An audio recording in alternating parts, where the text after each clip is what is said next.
नमस्कार दोस्तों, स्वागत है आपका विरल टाइम्स न्यूज़ चैनल में।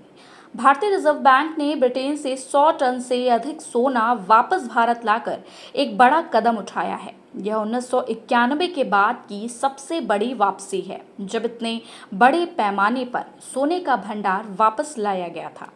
भारतीय रिजर्व बैंक के अनुसार मार्च 2024 के अंत तक उसके पास कुल 822.1 टन सोना था, जिसमें से 413.8 टन विदेशों में जमा था। आरबीआई पिछले कुछ सालों में सोना खरीदने वाले केंद्रीय बैंकों में से एक है। पिछले वित्त वर्ष में रिजर्व बैंक के सोने के भंडार में 27.5 टन सोना बढ़ा है।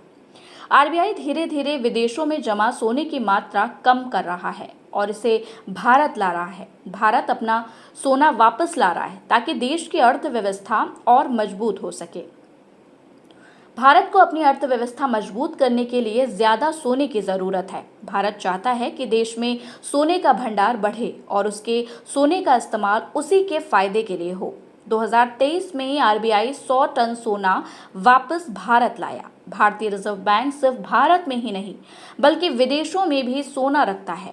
आरबीआई विदेशों में सोना सुरक्षा, व्यापार जैसे कई कारणों से रखता है। ब्रिटेन का बैंक ऑफ इंग्लैंड परंपरागत रूप से कई केंद्रीय बैंकों के लिए सोने का भंडार गृह रहा है।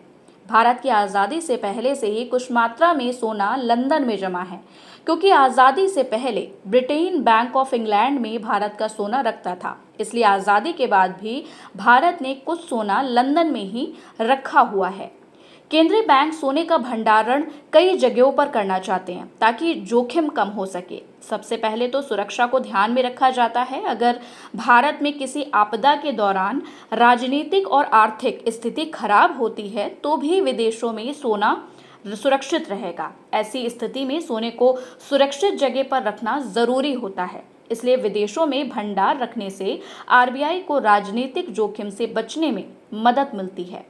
वहीं प्राकृतिक आपदाओं जैसे भूकंप या बाढ़ से सोने के भंडार को नुकसान पहुंच सकता है। विदेशों में सोना रखने से यह सुनिश्चित होता है कि आपदाओं की स्थिति में देश के पास कुछ सोना तो सुरक्षित रहेगा। इसके अलावा विदेशों में सोना रखने से दूसरे देशों के साथ व्यापार करना आसान हो जाता है।